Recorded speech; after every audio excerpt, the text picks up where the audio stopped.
Tere, head kuulajad! Kuulete vestlust teemal Juht läks õppima, mis tal viga on ja me räägime siin täna siis Tartu Ülikooli juhtimise digikommunikatsiooni magistrikavast, mis on suunatud juhtidele ja juhiks pürgijatele.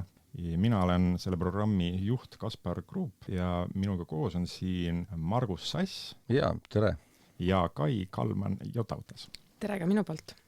Ja nemad on siis meie kõige värskemad vilistlased, kes on soostunud tulema siia,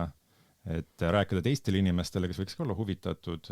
juhina arenemisest, oma kogemustest. Me püüame vastata siis kõikidele sellistele küsimustele, mis võivad keerelda inimeste peas, kes seda õppekava siis uurivad ja siia õppima tulekut kaaluvad. Nii, aga ma kohe annaks Kai ja Sass sõnad teile, et lähme algusesse tagasi, et mis teil viga on, et te õppima tulite? Et kuidas see otsus sündis? Kuidas see otsus sündis, mis mul viga on? Väga hea küsimus. Ma olen seda pikalt mõelnud, et ma ise tunnen seda, et teadmised said otsa, kõik teadmised ammendusid. Ja mul hästi hea kolleeg alati ütleb, et kui sa ise muudatusi ei tee, siis muudatused tehakse sinu eest. Ja võt see oli see samm, kus ma mõtlesin, et miski peab muutuma. Tahaks olla parem mina ise, parem juht oma kolleegidele ja pakkuda organisatsioonile lisandväärtust ja siis ma mõtlesin, et siis see on see koht, kuhu tulla. Et siin on nii juhtimine kui ka kommunikatsioon koos, et tihtilugu ma näen töös, et me kogu aeg kommunikatsiooni taha koperdame. See oli see minu initsiatiiv. Aga mis organisatsioonist sa meile jõudsid? Mina tulen avalikust sektorist, tulen Regionaal- ja Põllumajandusministeeriumist. Ma olen avalikus sektoris töötanud üle 15 aasta. Juhtival kohal 7-8 aastat ja näinud ja teinud, alustanud nullist ja ma arvan, et see oli see õige otsus, kus ma tulin ja see on väga-väga palju mulle andnud täna. Okei, kuuleme siis kohe pikemalt, aga Sass, et mis siis sind siia tõi ja kust sa tulid? Ütlen kohe ette ära, et tulin Politsei- ja Piirivalveametist. Tegelikult töötanud seal juba 30+ aastat, et üpris pikk aeg ja tõesti võiks mõelda, et miks siis vaja tulla nüüd vanas eas nii-öelda õppima, aga vastused minu arust on mõnes mõttes nagu lihtsad, ja samas mitte ka lihtsad, et mitmeid põhjuseid, et tegelikult olen võtnud juba aega, et tulla tegelikult ja omandada magistrikraad, aga kogu aeg on kuidagi midagi ette tulnud ja siis kui vanus siin 50 täis kukkus, et siis mõtlesin, võtan nagu elu rahulikumalt ja politseis on meil see lugu ka, et me saaks nagu 50 jääda pensionile, aga kuidagi elu tegi hoopis nagu teised korrektuurid, et hoopis nagu kiiremaks läks kõik see lugu ja samamoodi ka see õppimisega, et see, ütleme, vana nii-öelda unistus sai siis võetud ette siis, kui pension oli käes ja võib-olla ka see pool, et kuna see oli ka tasuline, siis ma ise nagu arvutasin selle järgi, et ma pidin 3 pensionit kulutama selleks, et see kool läbi teha. Ja lisaks nagu võib-olla see pool ka, et ongi, et enda arendamine kindlasti ja võib-olla selline pool ka, et kui meil PPA-süsteemis tahta olla nagu veel juhtival positsioonil ja vähemalt büroojoase tasemest nagu edasi siis, või vähemalt büroojoase tasemel, siis ise võtsime vastu sellise seaduse, et 1. juulist 2027, et peab olema kõigil juhtidel magistrikraad. Et see on see pool, et kui tahta ennast ka nii-öelda sellel levelil hoida, siis see oli täiesti nagu loogiline käik. Ehk siis teil mõlemal on nagu sisuline, eks ole, see kaalutlus, kuigi ka, eks ole, Sassi puhul näiteks reaalne nagu magistrikraadi nõue, aga miks pilk just nagu sellel kaval langes? Ma kogu aeg mõtlen, et jah, et õppekava programmi juht, ma olen juhtimise digikommunikatsioon on selle nimi, see on üks naljakas nimi. Et nagu, et kui sa vaatad seda, et mõtled, et mis asi see nüüd siis on, mis mind ees ootab, mis selle juures resoneerus teiega? Tegelikult mul oli 2, kui ma vaatasin seda Tartu Ülikooli kodulehekülge, siis mul oli 2 asja, mis jäi silma, oli see juhtimise digikommunikatsioon ja siis oli vist rakendus- ja käitumispsühholoogia. Ja mõlemad on seda huvitavad, kuid ma osutasin selle kasuks, sest see kuidagi kõnetas mind rohkem, et ta oligi selles mõttes, et see mulle väga-väga meeldis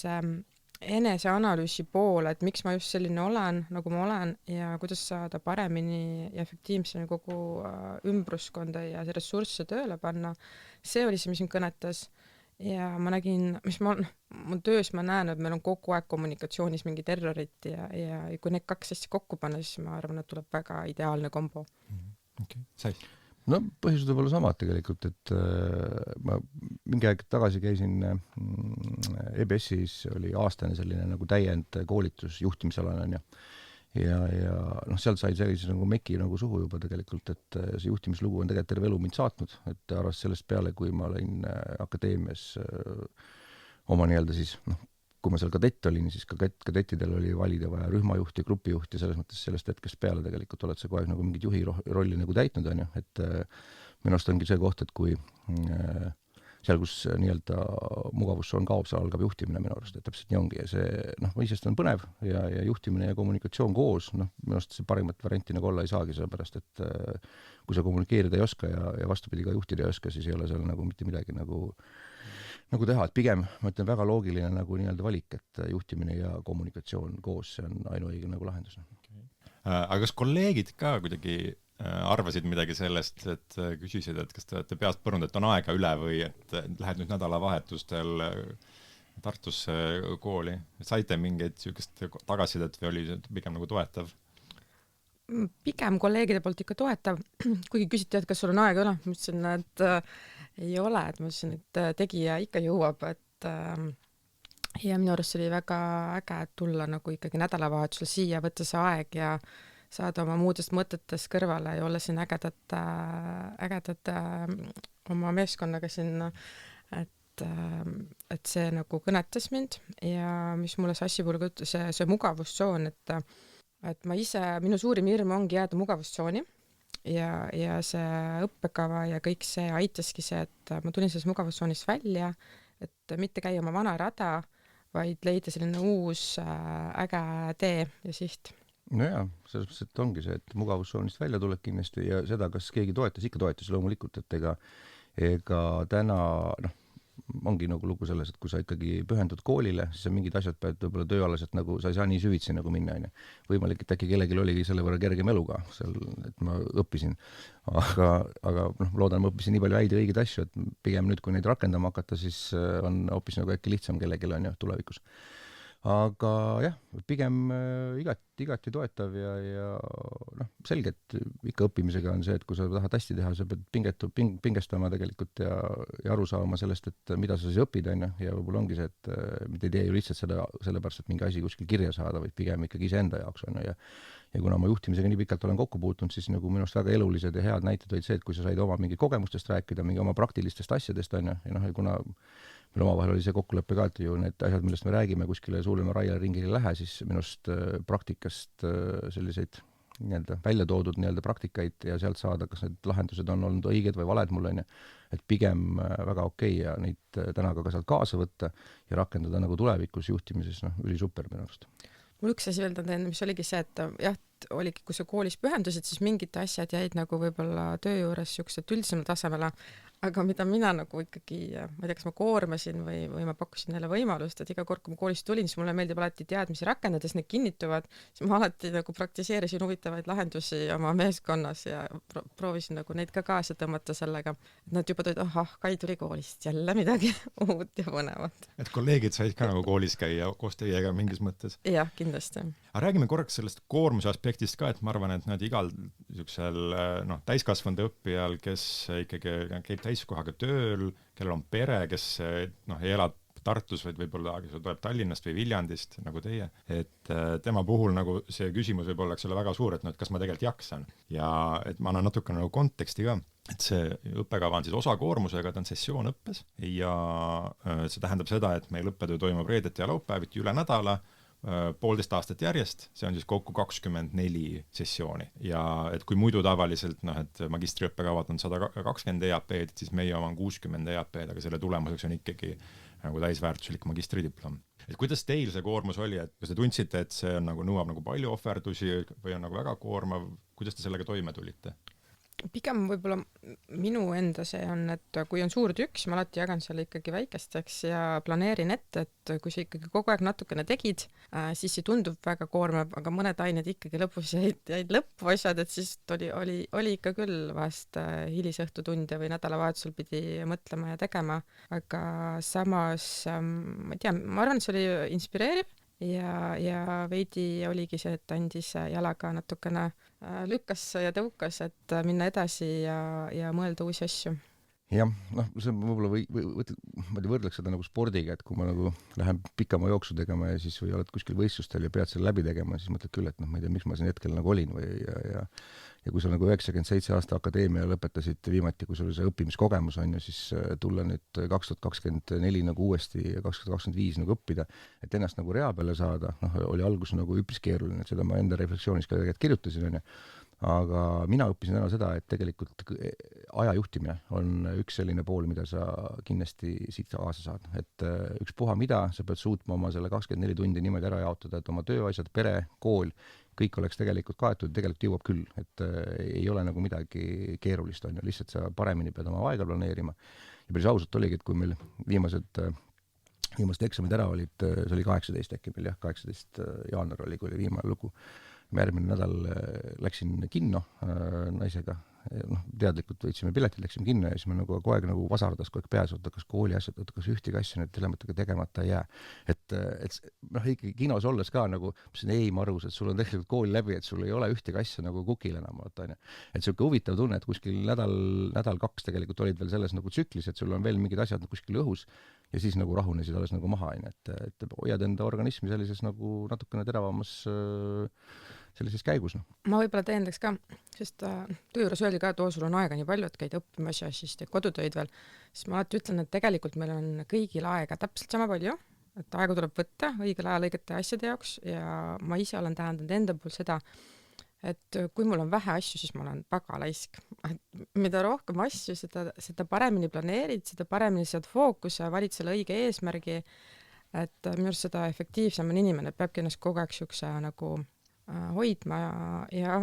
nagu tasakaalus seda koormust hoidma.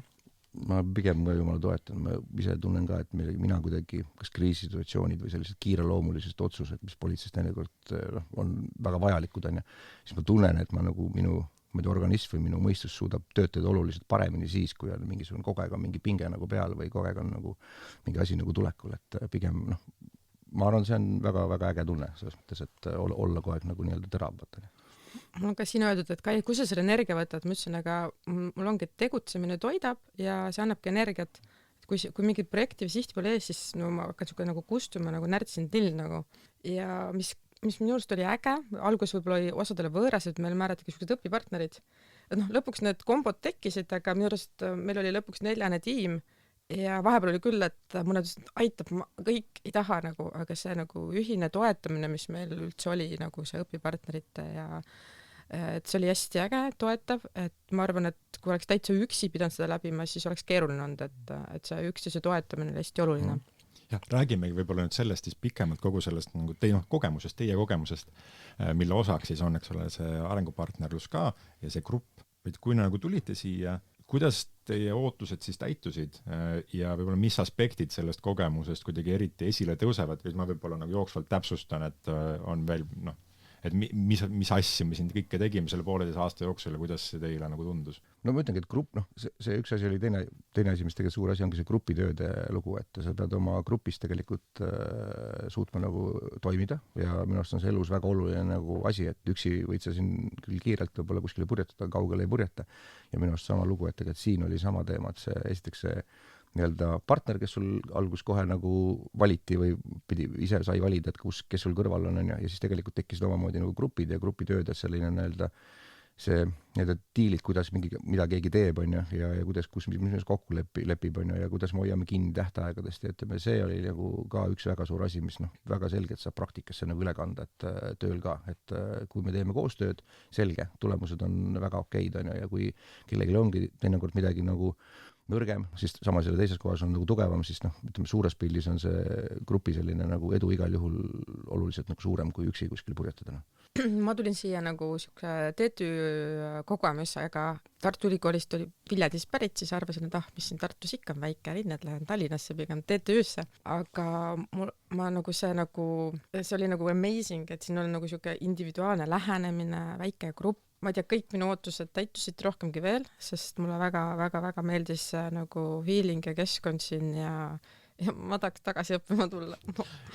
sai nagu pereks tegelikult on ju, Jaa. tegelikult on iseenesest see grupp kõik, mis ongi, see on nagu pere, seda saad nagu toetuda ka hiljem, see on täpselt, et see ikkagi aitas nii palju kokku kasvada kuidagi see asi. Ma kuidagi tahaks ise ka veel õppejõu nagu vaates seda lisada või nagu seda gruppi kommenteerida, et me võtame selle vastu kuni 15 tudengit ja et ülikooli mõttes see on nagu erakordne luksus õpetada nii väikest gruppi, sest me päriselt saame teid kõiki tundma õppida ja ma ütleks, et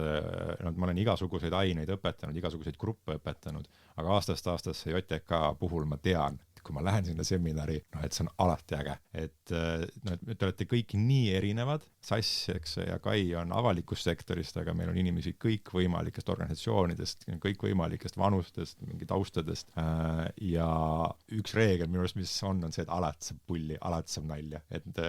ma kutsusin teid osalt vist ka teid kahte just seetõttu, et ma tean, et alati lihtsalt saab ühes suure lõuatäie naerda, kui teiega koos mingit juttu ajada. Et see lihtsalt on kuidagi nagu see tunne, see grupi tunne on hea ja ma ei ole kindel, kas me nagu oleme otseselt midagi teinud selle loomiseks või lihtsalt siia ongi tulnud ise omast soovist niivõrd ägedad inimesed, kes on niisuguse nagu ägeda kogukonna moodustanud. Sa võtsid sõnad suust. Et selles mõttes, et ma mäletan, kui ma esimest korda klassi tulin, nagu vaatasin, nii väike laud, väga erinevad inimesed, aga see erinevuse õpetas ja kasvatas meid ja kasvatas nagu ühtseks. Me täna siiamaani suhtleme, tegelikult just oligi, saime Katrin ja Rainiga kokku, hästi tore.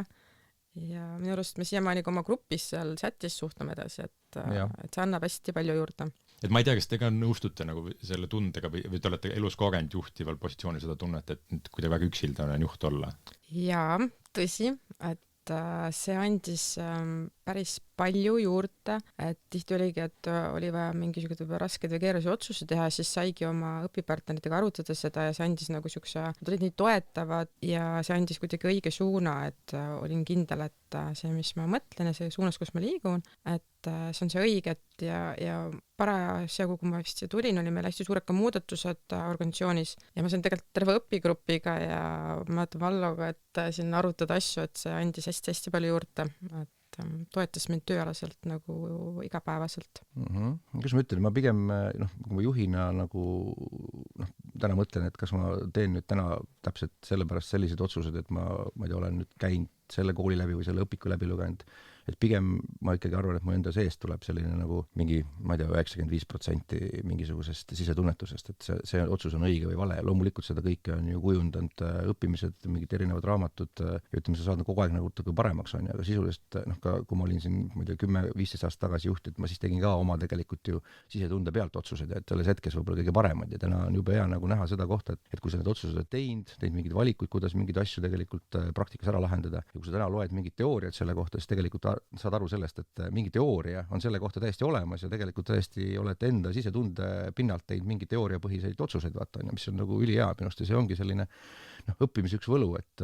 võib-olla sa saad ka, täna nii vanalt, nii kui ma tulin, ma tegelikult mõistan seda, et ma olen teinud elus õigeid otsuseid tegelikult, et täna lugedes teooriaid juurde, vaata, et väga hästi on läinud, tegelikult ei olegi väga puusse pannud millegiga, et selles mõttes see on ka üks võlu kindlasti see, et ma õpid juurde, saad aru, et need otsused, mis on tulnud, on kuskilt tegelikult keegi on tarkadesse raamatusse kirja pannud. See on päris hea sõnastus, et lisaks ongi sellele, et me saame teada uut, et mis ka sellel õppekaval eriti siin väga kogenud inimestena, eks ole, te saate nagu palju reflekteerida, ongi oma kogemusi üle ja siis avastada, et kõik ei olegi valesti teinud, nagu tegelikult tegin täitsa midagi õigesti ka. Kui sa seda teooria sõna mainisid, ma arvan veel üks nagu asi, mida inimesed võivad mõelda nagu Tartu Ülikooli kohta eriti ja kui nad kaaluvad võib-olla erinevaid ülikoole, on see, et Tartu Ülikooli magister on kuidagi eriti teoreetiline ja et kas mul on seda juhtimisteooriat nüüd nii palju vaja. Et ma ei tea, kuidas te seda nagu teooria ja praktika tasakaalu kogesite, kui me ka siin magistriseminarides kokku saime? Juurest tuli see nagu tasakaalus, et pidimegi ju teoreetilise baasi läbi töötama ja selle siis praktikasse viima, et ma hästi palju kasutasin seda, et muidu seda ei kinnistu ka ja ma mõtlen nagu seda, et me teeme küll nagu sisetunde järgi otsused, aga just see teooria baas aitab seda nüanssi näha, et kus on miskid õppekohad ja kuidas saab teinekord paremini teha, et see oli see nagu minu arust lisandväärtus. Ja, minu arust oli ka tasakaalus ja ma lihtsalt täna tean enda nagu käest, et kui ma olen praegu nagu ka mingit otsus, mida ma ei ole varem võib-olla nagu teoorias lugenud, siis ma nagu mõtlen läbi, et kas on selle kohta mingi teooria ja ma olen otsinud täna täiesti nagu endal käel, kui mingid teemadega peale minna või mingit situatsioone lahendama juhtimises minna, siis ma olen praegu proovinud vaadata, kas on seal mingisugune teooria taga, ehk tegelikult on õpetanud mind selles, et otsi praegu ise, äkki leiadki sinna mingi selle ja hoopis paremini on seda võimalik kinnistada alluvate seas või üleüldse nagu, et see on see otsus sellepärast, et juba need inimesed tegelikult on seda uurinud, on ju selgelt on teaduslikult mingid asjad ära tõestatud ja müüa on seda olukorda oluliselt lihtsam. Mitte see ei ole Margus Sassi nii-öelda arvamine, vaid tegelikult see taga on ikkagi selgelt mingite inimeste selline nagu pikk töö.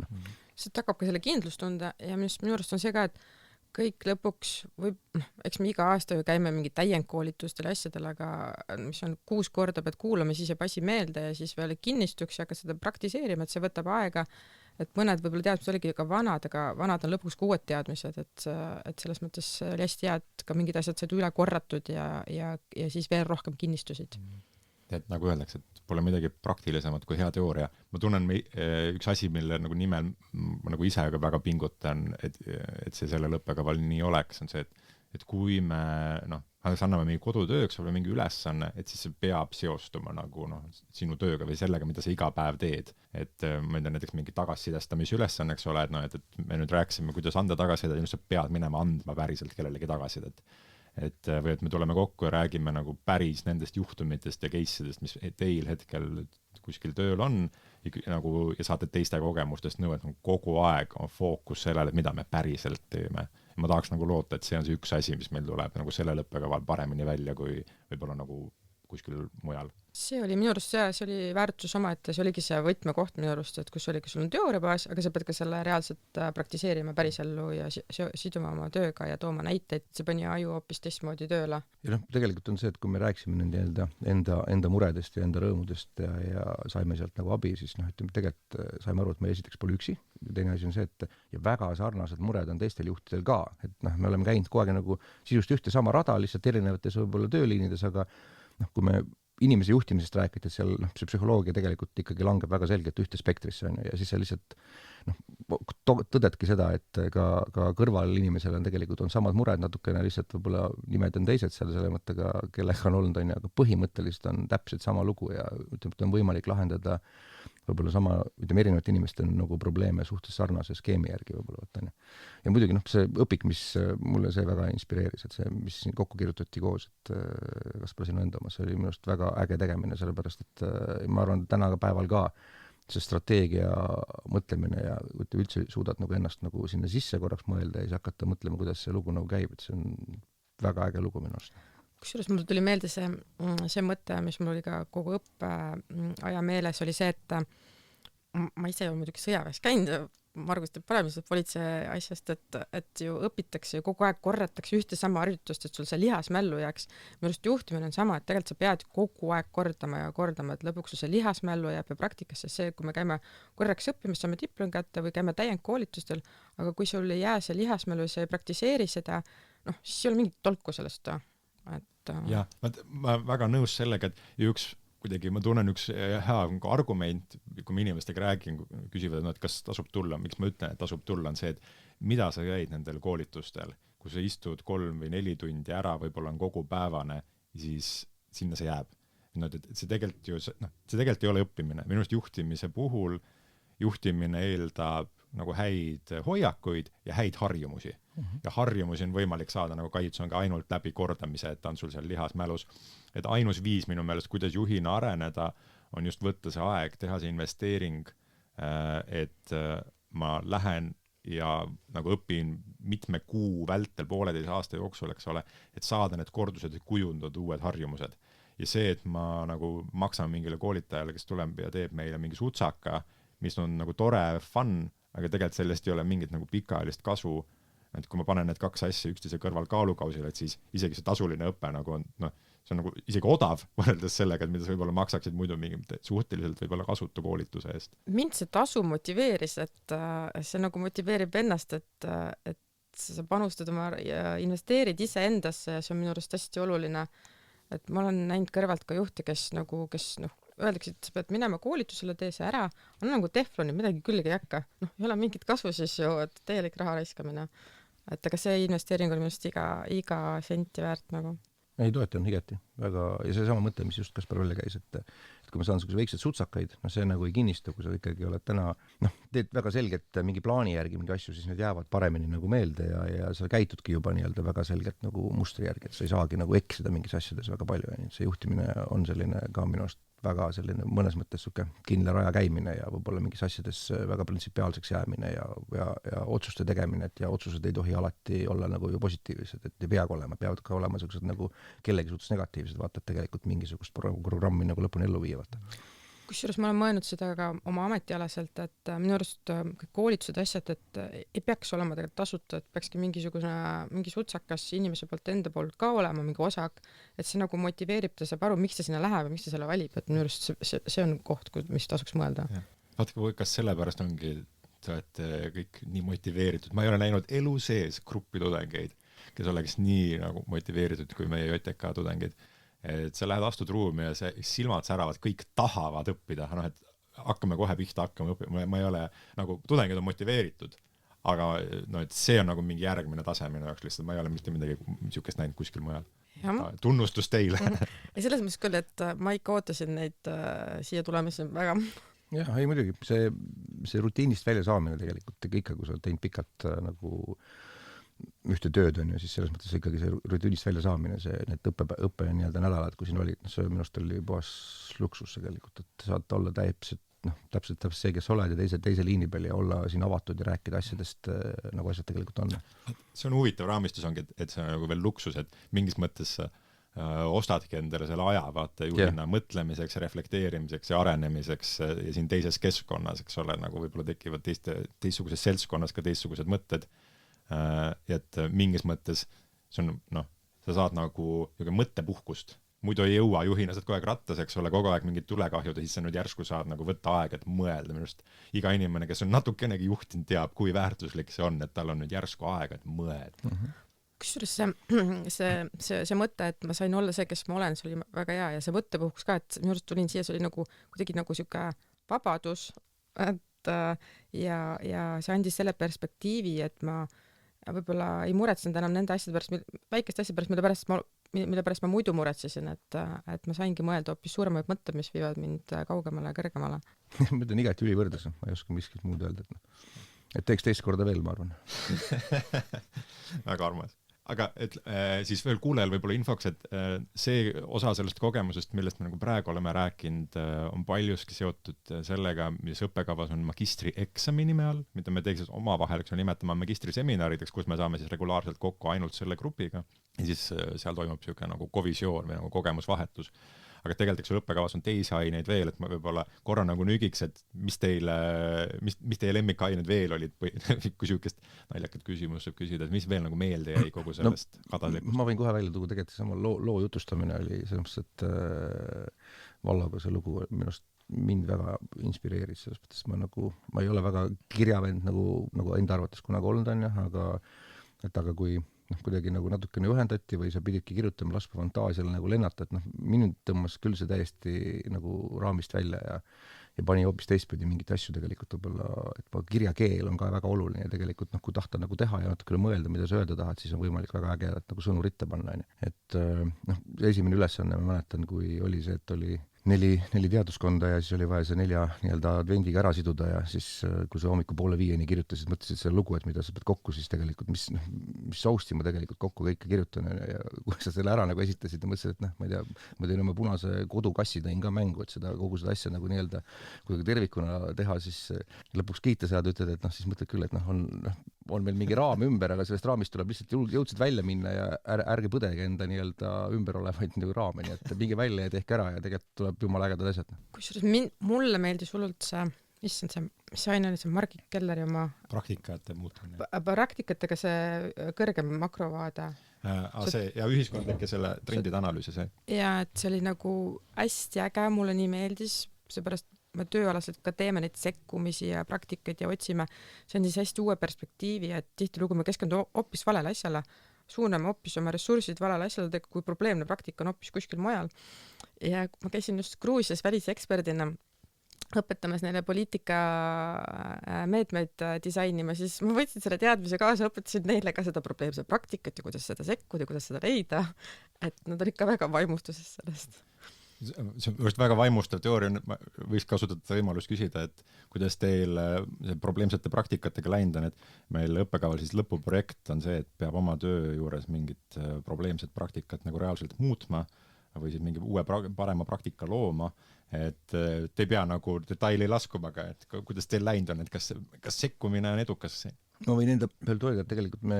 tegime need põhimõtted nagu selgeks, et mida me tegelikult muudame, mismoodi me edasi läheme. Minul konkreetselt oli siis politseis leidude nii-öelda pool, et sageli me endalegi mõtlemata võtame asju vastu, seaduses on küll väga selgelt kirjas, aga ikkagi tuleme inimestel vastu, võtame kõik nii-öelda tühja-tähja vastu, hoiame siis politsei ladudes neid ja anname selle nii-öelda siis mõnes mõttes võib-olla öelda prügi üle mingi aasta pärast kohalikule omavalitsusele, mis nagu tundub minust nagu väga jabur, vaata, onju. Aga ma jätkuvalt kuulun sinna töögruppi, mis on PPA-s nii-öelda ja nüüd nii-öelda võtan osa kõikidest nendest kohtumistest ja viin selle enda nii-öelda mõtted ja need asjad, mis me siis juba nagu Viljandi näitel läbi oleme teinud, viin kindlasti edasi, et ja kommunikeerime eraldi ka enda siseveebis selle, et mida ma siis nagu saavutanud olen ja mismoodi ma selles tegin, et olen nagu suure töögrupi üks pisik osa, mis on juba natuke nagu tehtud. Kas on lootus, et see praktika muutus levib Viljandist edasi? Ma arvan küll, et seal on vaja lihtsalt võtta ette ja öeldagi, et teeme ära, et harime natukene ja ma arvan, et saab ühele poole. Et koolitööna teed väikse projekti ja siis muudabki kogu organisatsiooni juba. Kai, kuidas sul läinud on? Sul oli väga ambitsioonikas. Mul oli ma võtsin suure tüki organisatsiooni siseselt liigse bürokraatia vähendamine, et ma peangi selle lõpusõlme ära tegema ja siis ma olen väga rahul sellega, et viimase lükke pean tegema. Ma olen siin veidi venitanud, kuna meil oli käsin igasugused muutuste tuuled ja asjad, et siis on, ma arvan, paras aeg see uuesti ette võtta, sest nii organisatsiooni siseselt on liigse bürokraatia vähendamine oluline kui ka ma arvan ettevõtjate ja kodanike vaatest, et sellel rindel igati võtame praegust ette uued tuuled. Et kui Riigikantseleis käib siis bürokraatia vähendamise see seltskond koos, et siis tegelikult oleks tulnud hoopis magistrisse tulla ja õppida ja teha magistriprojekt sellest, et oleks võib-olla isegi saanud paremini midagi teada. Kiiremini. Ja, kiiremini. Küsiks teilt siukse naljaka küsimuse nüüd, et te olete värskelt selle õppekava läbinud, te olete võtnud üle selle tee ette, et juhina areneda ja teha seda nagu ülikoolis. Mida te arvate, mida võiks kõik juhid rohkem õppida, kui te saaks teha nagu siukse mingi kas nagu kursuse või mingi kohustusliku ülikooli programmi kõikidel juhtidel. Mis seal peaks olema? Mida kõik juhid peaks õppima? Ma võib-olla ütleks esimese on kuulamist. Tegelikult kuulamist ja tegelikult korraks sama teema, et ma ütlen, see õppeprogramm andis ka selle variandi, tuled enda sellest mullist välja, tõused natuke nagu kõrgemale ja ütleme, et sa vaatad oma üksust või oma seda kohta, mida sa tegelikult juhid natuke kõrgemalt ja tegelikult näed neid hoopis teistsuguseid probleeme. Ja kui sa kuulad nagu teiste inimeste neid, siis pigem see kuulamine ja võib-olla mõistmine, et see laiapindne mõistmine, et miks mingid asjad tegelikult tekkinud on ja kuidas mingit võib-olla väikest muutust ka mingi läbi viia, mis võib hoopis nagu suurema efekti nagu anda, et aga teha niimoodi nagu targasti seda, et mitte nagu läbi survestamise, vaid pigem inimene ise tahab mingisuguse lükke teha ja tegelikult on see nagu selline kuidagi lihtsamini rakenduv kogu selles teemas. Pigem tõsta ennast kõrgemale ja ennem kuulata, mis on, tõsta kõrgemale ja vaadata, mis seal tegelikult siis toimub. Vaata, see on väga huvitav, eks ole, sõnastus, et meil on nagu õppekava nimes on kommunikatsioon ja tegelikult oluline järeldus on ka see, et enne kui sa hakkad rääkima, sa ole natuke aega vait. Jaa. Mida iga juht siis võiks õppida, kui ta õppima läheb? Juures täpselt seda sama, et juhtimist ja kommunikatsiooni, mis mulle nagu hästi-hästi meeldis, mida ma siiamaani levitan ja siiamaani studeerin seda, et miks ma olen selline, nagu ma olen. Sa tutvustas meile nii ägedat teooriat, see oli Clifton Strengthi teooria. Mulle väga-väga meeldib see, et see kuidagi oleks võinud varem saada aru, miks ma selline olen ja kuidas ma saan seda efektiivsemalt kasutada, efektiivsemalt ise ennast tööle panna veel paremini, et jõuda veel kaugemale ja kõrgemale. See oli see, mida ma siiamaani ikkagi kuulan ka neid broadcast'e ja loen selle kohta, et see avardab mind ja õpetab mind. Ja teine just see kommunikatsioon, et minu arust hästi palju juhid alahindavad seda just kommunikatsiooni, et ma räägin ära,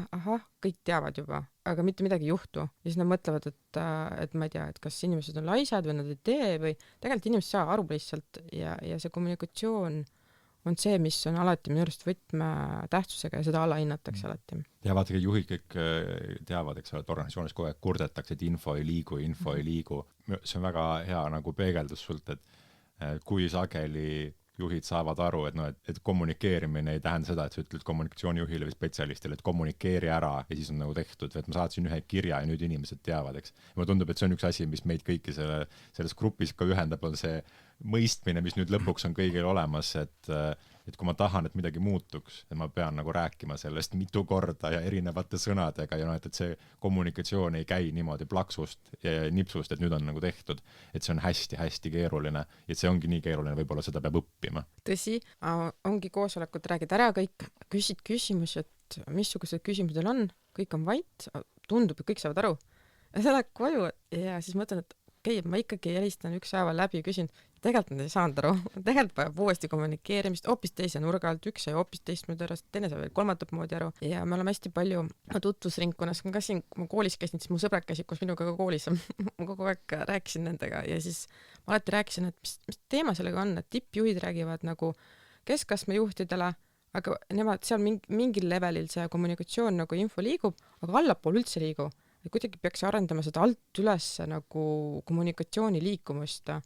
Kuulamine, nagu sa asju ütles, et alustame enne rääkimist sellest, et saame teada, kuidas teised inimesed mõtlevad ja siis vaatame, mida me neile ütlema hakkame. No mul hea näide, ma tegelikult see nädal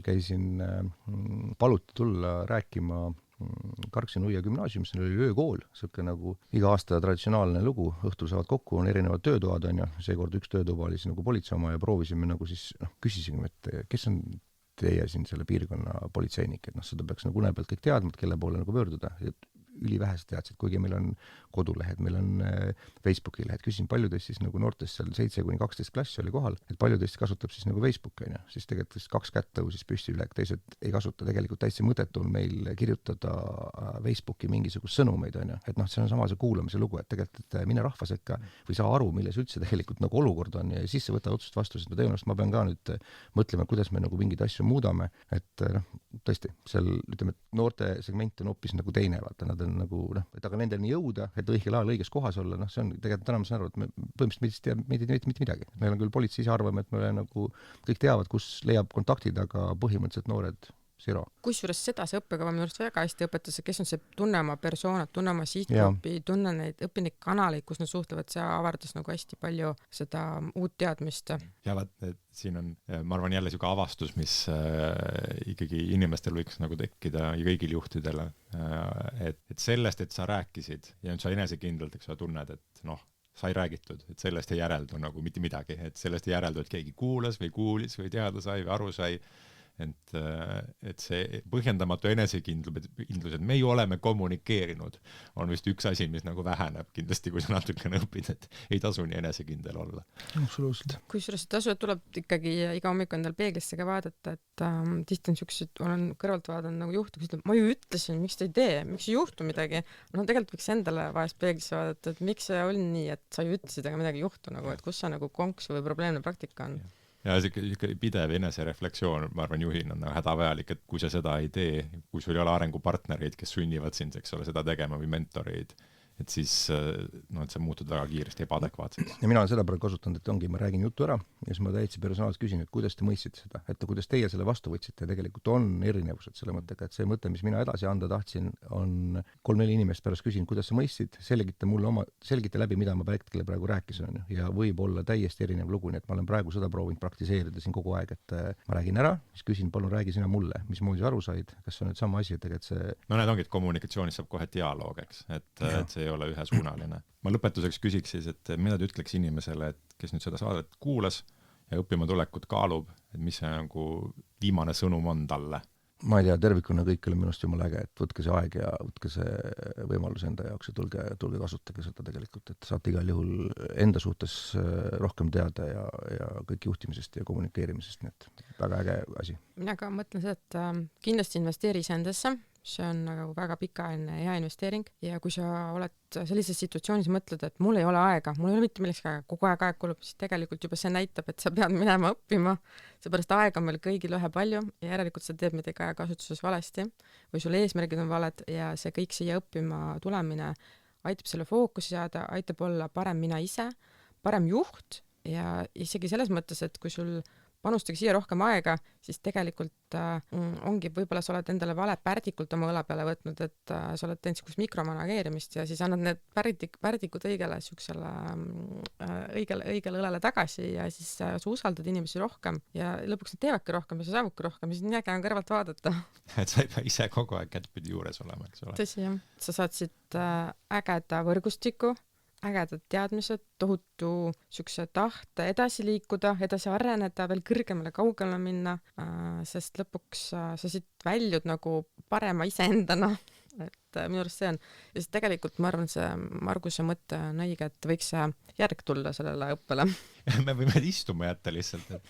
et siis käite siin kogu kevade ka veel, sest muidu õppe, eks ole, lõpeb meil tegelikult jaanuaris ära, et on üks sügis, kevad, sügis ja siis see on naljakas, et tavaliselt oled harjunud, et eks ole, maikuus siin on lõputööd ja kaitsmised ja siis saab läbi ja siis teiega me lõpetame jaanuaris ja siis nii tore on saada juunis kokku ja küsida, et noh, kuidas siis vahepeal läinud on. Aga võib-olla ma pakuks sellise mõtte välja, et kes nüüd uued hetkel õpivad või tulevad õppima samasse õpp-programmi, et tegelikult võiks vanade nii-öelda lõpetanute juurde saata neid töövarjudeks. Et ongi võib-olla mingi osa, võtavad mingi osa võib-olla 1 päeva, 2 päeva tulla kellegi töövarjuks, et tulla praktikas korra kõrvale need, kes on lõpetanud ja võib-olla saada siit mingisugune selline võib-olla mõttetera veel tegelikult ka, et oi, see on väga hea mõte. Et tulevad ja reflekteerivad seda tegelikult, mis nad siis nagu targemaks said ja just ütleme, et näiteks Kai või minu juurde või siis kõik, kes meil siin lõpetasid tegelikult, et saata uued nii-öelda hetkel värsked tudengid siis nii-öelda meile korraks nagu meie juurde. Kusjuures ma isegi tuleks sinu juurde töövarjuks, isegi käiks, ma ikkagi korra aastas proovin käia töövarjuks, kus iganes kirjutan mingisuguse organisatsiooni juhile, ütleme, et hakkaks töövarjuks tulla, nad alati mõtlevad, veidi vaatavad, nagu võtavad aega mõtlemiseks, ütlevad, väga aega tuleva. Ja see annab nii palju juurde, kui sa lähed teise organisatsiooni töövarjuks, küsid igasuguseid küsimusi ja kuula, kuidas neil toimub asi. Ma tahaks lihtsalt, või no, et see on nii äge, et sa asja enne ütleks, oled ma hakkab juba pensionile, eks ole, jääma põhimõtteliselt, aga tegelikult võiks veel ikka töövarjuks käia, et see nagu inimese soov ongi õppida, areneda, kui see on elukestev, on just väga tore. Kuule, aga teeme selle ära, ma tulen sinu juurde töövarjuks. Jaa, vabalt. Super, aitäh teile ja aitäh kuulajatele, et võib-olla kohtume mõnega teist juba järgmisel sügisel.